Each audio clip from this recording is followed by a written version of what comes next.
చూద్దాం. మొన్న ఒక జూబ్లీ హిల్స్ ఎలక్షన్ ఉంటే యూసఫ్ గూడ బటాలియన్ మాత్రం సరెండర్ లీవ్లు టీఏడిఏలు ఇచ్చిండ్రు.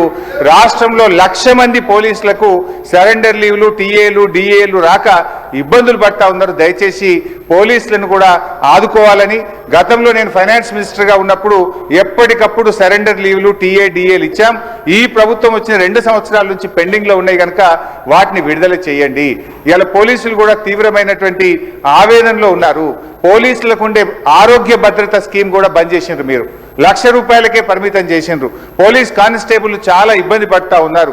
ఆరోగ్య భద్రతను పునరుద్ధరించండి, గతంలో మాదిరిగా కార్పొరేట్ వైద్యం పోలీసులకు అందించాలని చెప్పి కోరుతూ కాంగ్రెస్ పార్టీ ఎన్నికల మేనిఫెస్టోలో తక్షణమే మేము ఉద్యోగులకు పిఆర్సీ ఇస్తాము, పెండింగ్ డిఏలు ఇస్తాము, బకాయిలు ఇస్తాము, ఓపీఎస్ తెస్తామని మాట ఇచ్చి ఈరోజు కాంగ్రెస్ పార్టీ 2 ఏళ్లైనా అమలు చేయకుండా మోసం చేస్తా ఉంది.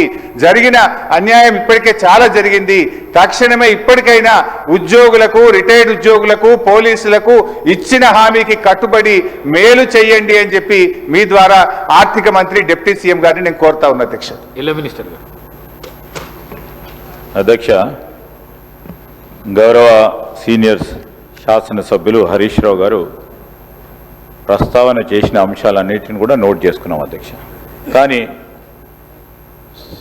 సభ దృష్టికి కొన్ని విషయాలు ఈరోజు హరీష్ రావు గారు వారి పార్టీకి సంబంధించి ఉద్యోగస్తుల గురించి, వారి సంక్షేమం గురించి మాట్లాడుతున్నారంటే ఏ విధంగా ఉందంటే దయ్యాలు వేదాలు వలికినట్టు ఉంది అధ్యక్ష. ఉద్యోగస్తులకి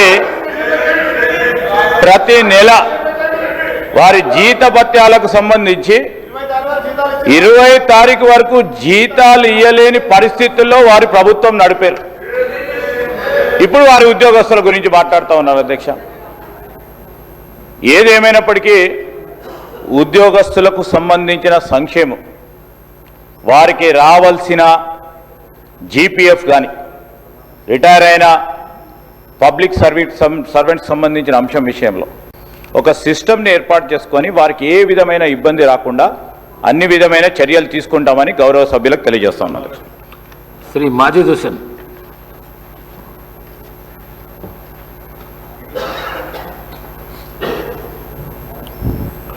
स्पीकर साहब, मैं तहे दिल से शुक्रगुजार हूं कि आपने जीरो ओवर में मुझे मौका दिया।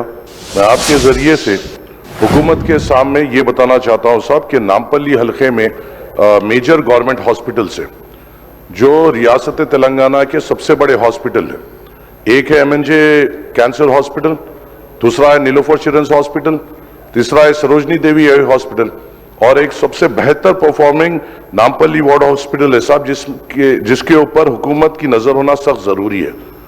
नामपल्ली एरिया हॉस्पिटल में करीबन 500 से ज्यादा आउट पेशेंट्स हर रोज आते हैं और उसका आउट पेशेंट वार्ड तकरीबन पूरा कंजस्टेड हो चुका है और वहां पे जो गरीब आता है उनके लिए कई दुश्वारियां वहां पे हो रही है। और खास तौर से वहां पे जो डॉक्टर्स के पोस्ट है, चाहे वो नामपल्ली एरिया हॉस्पिटल रही है या नीलोफर रही है या सरोजनी और एमएनजे, कई डॉक्टर्स के पोस्ट वेकेंट है और जो प्रेजेंट डॉक्टर्स हैं उनके ऊपर बहुत ज्यादा प्रेशर बढ़ गया है इतने ज्यादा नंबर्स को कैटर करने के लिए।